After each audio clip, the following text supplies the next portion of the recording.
Mr. President, nakita ko po dito sa ating mga pinagbabasihang mga dokumento, ang DOJ pala, Mr. President, ay meron ding mga malalaking confidential funds. Magmula noong 2020, medyo maliit lamang yun, 193 million. Pumalo ng 216 million, 2021. Bumaba ng konti, 176 million, 2022. Umarangkada na naman noong 2023, 526 million. Bumaba ng 2024, 168 million na lang. Bigla na naman pumitada ng 2025, 1.5 billion. At ngayon po sa GAB natin na isinumite rito, Sir President, Sir Sponsor, 364 million na lang. Pero dinagdagan po natin sa ating committee report, Mr. President, Sir Sponsor, ginawa uli natin na 729 million. Hindi ko po masyadong nasasakyan, Mr. President, kung bakit noong 2025, tumaas po ng 800% ang confidential funds ng Office of the Secretary of Justice. Bakit po, Mr. President?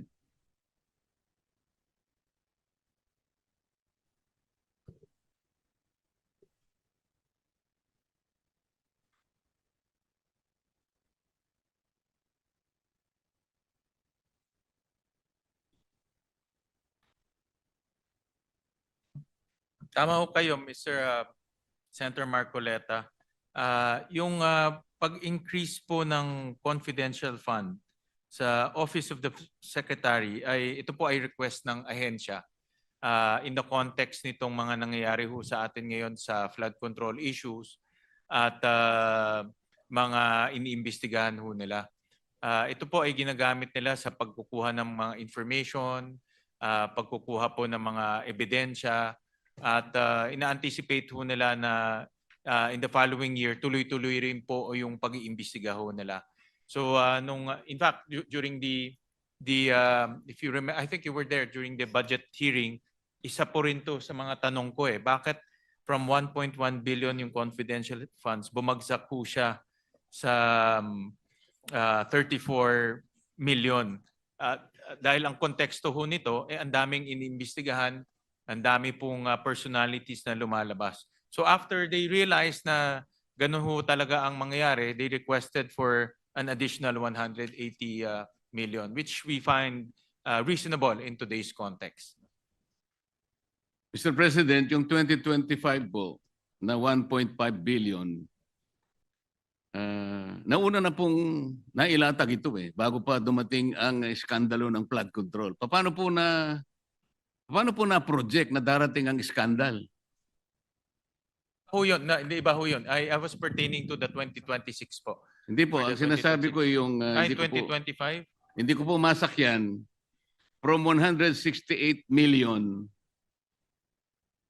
ay naging 1.5 billion po noong 2025, lumundag po ng mahigit 800%. Hindi po pwede sigurong gamiting katwiran dahil nga naglabasan ng flood control. Wala pa pong flood control scandal nung ito po'y mailatag, Mr. President. Yung aking paliwanag, Mr. President, is for the 2026 budget kasi diretso ho namin kausap si Secretary Vida. And in fact nga, during the hearing, kung matatandaan nyo, sinabi ko, bakit ang liit considering na ang daming imbestigahan? So, nagmuni-muni ho sila at bumalik ho dito at humingi po ng 180 million. Pero po yung 2025 po, yung 2025 confidential funds, 1.1 billion doon ay congressional initiative. Yung kanilang original confidential funds was only 34 million. Dinagdagan po ng Kongreso. And ang konteksto naman ho doon, that time, iniimbestigahan po yung missing sabongero. Yung po yung pinaka high profile case at that time. May mga case build up na. even before. Kaya ho, nag-request ho sila ng ganun amounts. Pero at this time, hindi na ho ganun kalaki yung kanilang ini-request. Ano po yung mga high profile cases na kinakailangan pong lumundag ng mahigit 800% ang inyong confidential funds? At kailangan ba na dapat ganun karami ang confidential funds ninyo para lamang makapag-usig kayo, makapag-imbestiga ng mga kaso? Ang tinatanong ko po rito, Mr. President, ay yung nakapagtatakang biglang pagtaas na lang eh. Na kung ipaliliwanag in general terms na kasi po merong mga high profile, hindi po natin masusukat sa pamagitan ng ganong klaseng pangangatwiran lang. Pondo po ito na bigla na lamang umakyat ng ganong kalaki.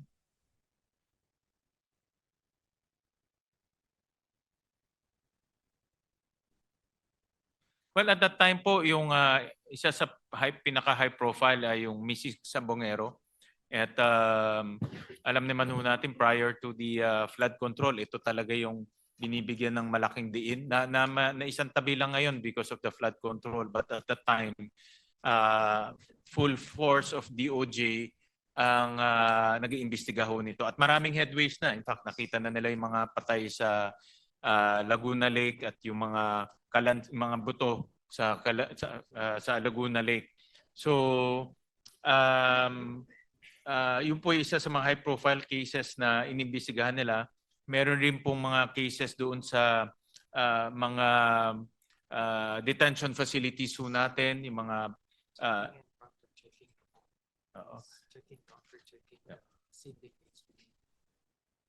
yeah. So yung mga sindikato po sa loob, yung nasabi po ng ating Senate President, yung mga drug dealers sa loob po ng piitan ho natin at minomonitor rin nila, kumukuha sila ng mga information at intelligence para po matukoy nila kung sino-sino ho yun. At that time po, ang POGO was still active. No? So may mga POGO activities pa ho at that time na minomonitor ho nila. No? So yun po yung mga high profile cases na minomonitor po ng DOJ, kaya kailangan ho nila ng confidential funds. No? Pero but for 2026, hindi na ho ganun kalaki ang ibinigay po ng Senado.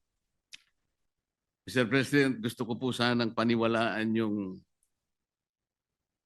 pagdadahilan na yun eh. Kaya lang nahihirapan po ako, pasensya na kayo. Para hanapin po natin yung nawawalang mga sabungero na di umano ay itinapon sa lawa ng ano na yun? Taal Lake. Ang nakuha naman natin yung mga buto ng palaka yata, Mr. President. 1.5 billion confidential funds. Yung dating ombudsman, hindi na nga po humingi ng confidential fund. Napikon na po rito sa usaping ito. Maging kang opisina ng Vice President, huwag niyo na akong bigyan. Pero kayo po, Mr. President, maski na po yung 729 million 2026, nalalakihan pa rin po ako eh. Nakita ko po kasi, tingnan po ninyo yung Office of the Alternative Dispute Resolution. Para sa akin po, ito'y napaka-importanting opisina, Mr. President. Alternative Dispute Resolution. Kung ito po ay mabibigyan ng impetus, kung ito po ay bibigyan nyo ng atensyon, at hindi mamaliitin ang opisina ito, bago pa ito ma-ripen into a case, kung talagang ganap na matetrain ng mga tao na nandito sa opisina ito, napakalaki po ng igiginhawa ng ating justice system. Sipin ninyo, hindi matutuloy ang dispute. Napakarami ang ating maiiwasan. Pati resources ng government, makukonserve natin. Isip-isipin po ninyo. 2025 GAA, 160 million. 2026 NEP, 160 million pa rin. HGAB, 160 million pa rin. Mr. President, pati ba naman tayo, 160 million pa rin. Nakakawawa naman itong opisina ito. Minumukay ko sana, Mr. President, kahit hindi pa panahon ng amendment, sa tamang panahon po siguro,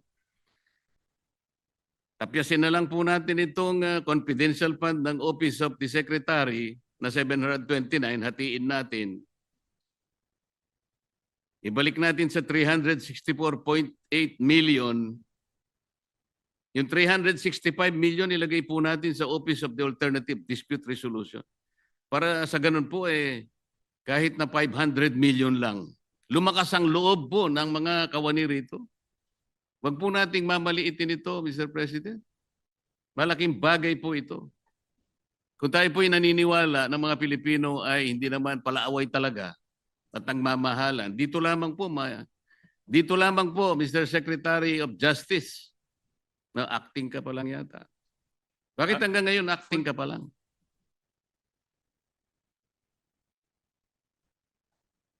You are not supposed to answer that. It's addressed to the sponsor.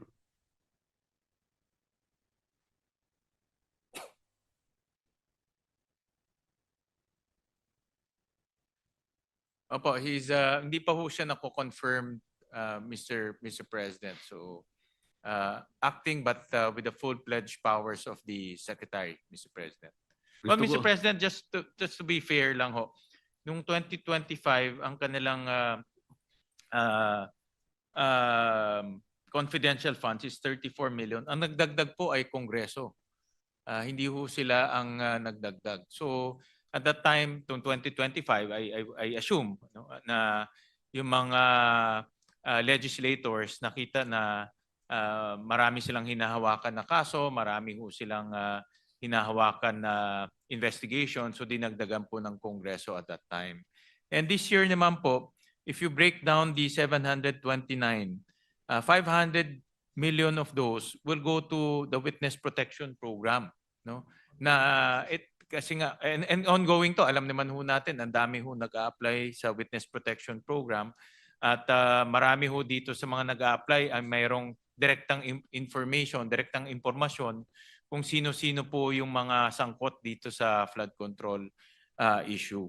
So kaya rin po nag-request ho silang dagdagan. So ito naman po ay meron mga justification sa pagdagdag, depende ho sa situation. At ini-evaluate naman po ng committee pag nagre-request sila. In fact, kaya sinabi ho namin na hindi ho pwedeng bumalik to sa dating bilyones. No? Magre-request lang ng reasonable amount depending on the task ahead in 2026. Oo nga po, Mr. President. So kung kayo po ay pumapayag, total 364.8 million naman sila sa ITSGAB.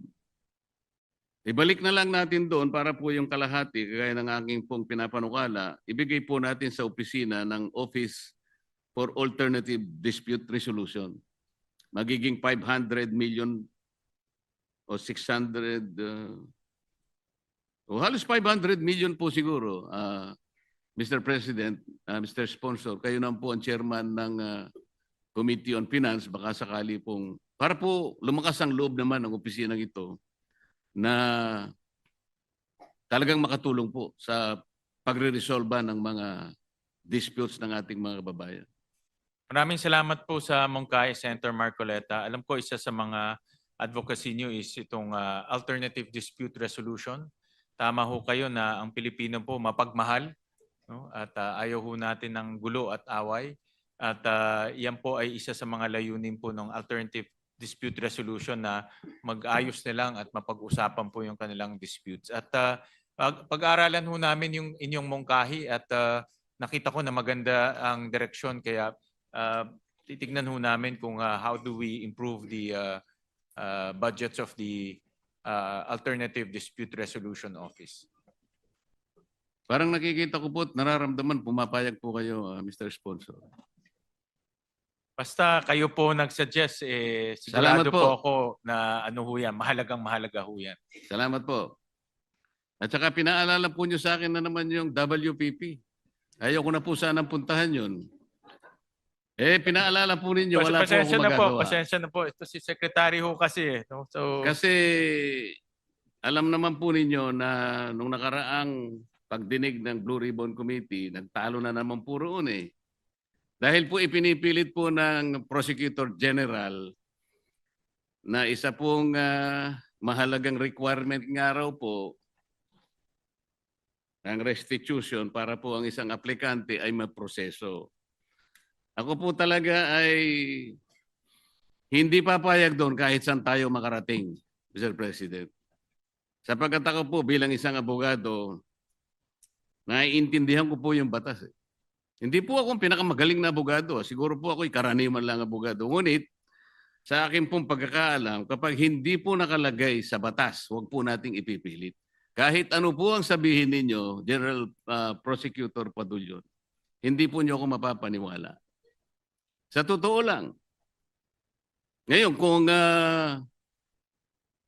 aaminin nyo ngayon sa pagdinig na ito, na tama ako at kayo ay mali, maihinto na po ang pag-uusap dito. Kung hindi, aabot po tayo hanggang madaling araw. Tensya na po, Mr. President. Nabanggit ko yung, hindi ko na babanggitin yung nabanggit ko. No? Napakahirap sagutin kung hindi ko naman banggitin yun. Pero Mr. President, nakikinig po ang DOJ, nakikinig po ang Prosecutor General at narinig ko po nung kayo po ay nagkaroon ng debate nung Blue Ribbon hearing at nakikita ko po yung inyong punto, sila rin po nakikita inyong punto at ito po ay kasama sa kanilang pag-aaral rin po at pinag-iisipan nila ho ito ng mabuti po at bibigyan ho tayo ng feedback later on. Kasi po, Mr. President, ang ini-invoke niya ron ay kahit na anong pilit ang gawin niya, kahit anong pamamaluktot at bending the law, hindi po mangyayari.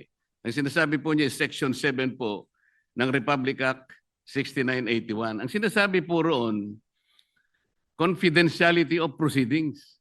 Kasi tinatanong ko po nung panahon na yon, Mr. President, dahil nga pinipilit niya yung restitution, naalala ko, yung si Yusek Bernardo ay nabigyan ng temporary or provisional admission. So tinanong ko sa kanya, so nag-restitute ba ito? Ang sinasabi niya, ay confidential po yun. Saan ka naman nakakita ng sagot na gano'n? Hindi po pwede yun.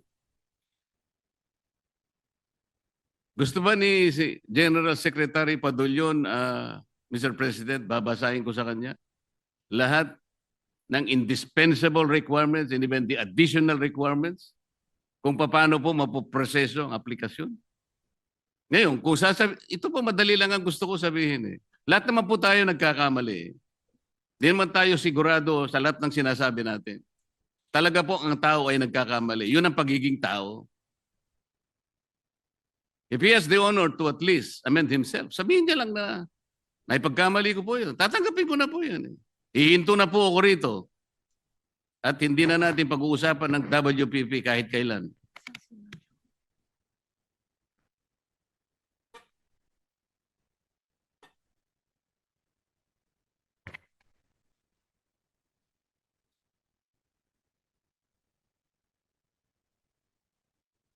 Mr. President, alam ko naman po yung stance ng ating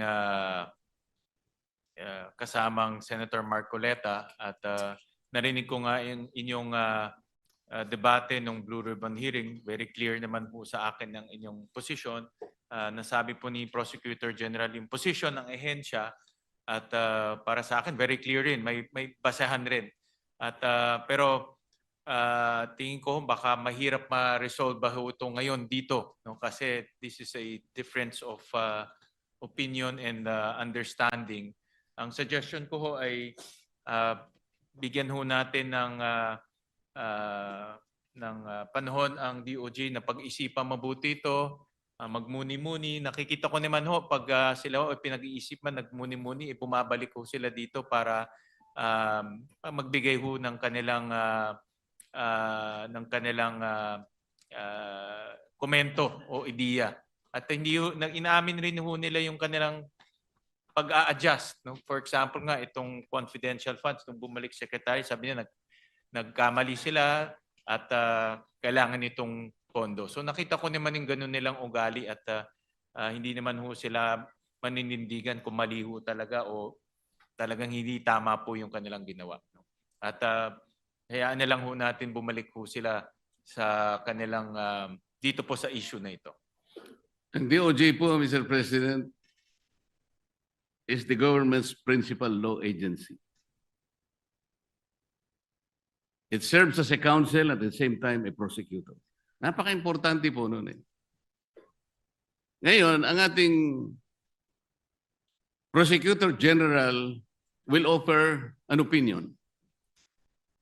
His opinion will not even matter. We talk about the clear and unmistakable provision of the law. Wala pong sinasabing restitution. Para mag-imbento po kayo ng restitution is a requirement under a memorandum or blah, blah, blah. Hindi po pwede yun. Because as a lawyer, we always say, the spring cannot rise higher than its source. The very source, Mr. President, is the law itself. Hindi po pwedeng memorandum o opinion ninyo mangingibabaw sa batas. Ngayon, nahihiya kayo na aminin nyo na nagkamali kayo. I don't care about it. I care about the public. They should not be misled and be mistaken about your opinion. Nasa sa inyo po kung kayo ay magkukusang loob na magsasabi na nagkamali kayo o hindi. And you wanted to maintain your pride. Ayos lang po sa akin yun. Maraming salamat po, Madam President. Thank you to Senator Marcoleta, and loud and clear po ang inyong saloobin at I'm sure that the DOJ will take note of this and reflect on your comments. Thank you. Thank you po. Salamat sa good gentleman mula sa Pampanga at Tarlac. Majority Leader. Yes, Madam President, last to interpolate is Senator Robin Hood Padilla. I move that he be recognized. The good gentleman from Camarines Norte and BARM is recognized para i-interpellate ang sponsor sa budget ng Department of Justice. Maraming salamat Senator po, Padilla. Ginang Pangulo, at sa ating pinunong mayorya. Maiksi lang po ito.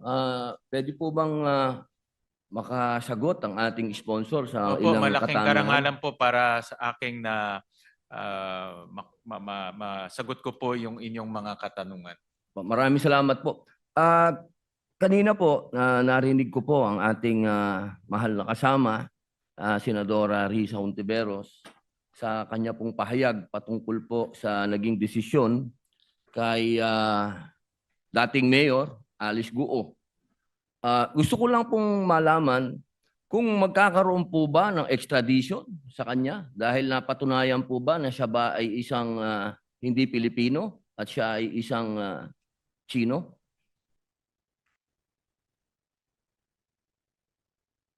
Pakagandang tanong ho yan. In fact, maraming nagtatanong ho yan na mga kababayan ho natin dahil na-revoke na ho yung kanyang birth certificate o na-cancela, sorry, yung kanyang birth certificate.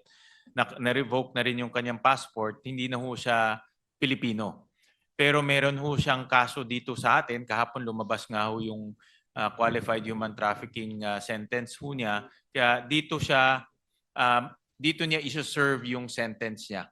No?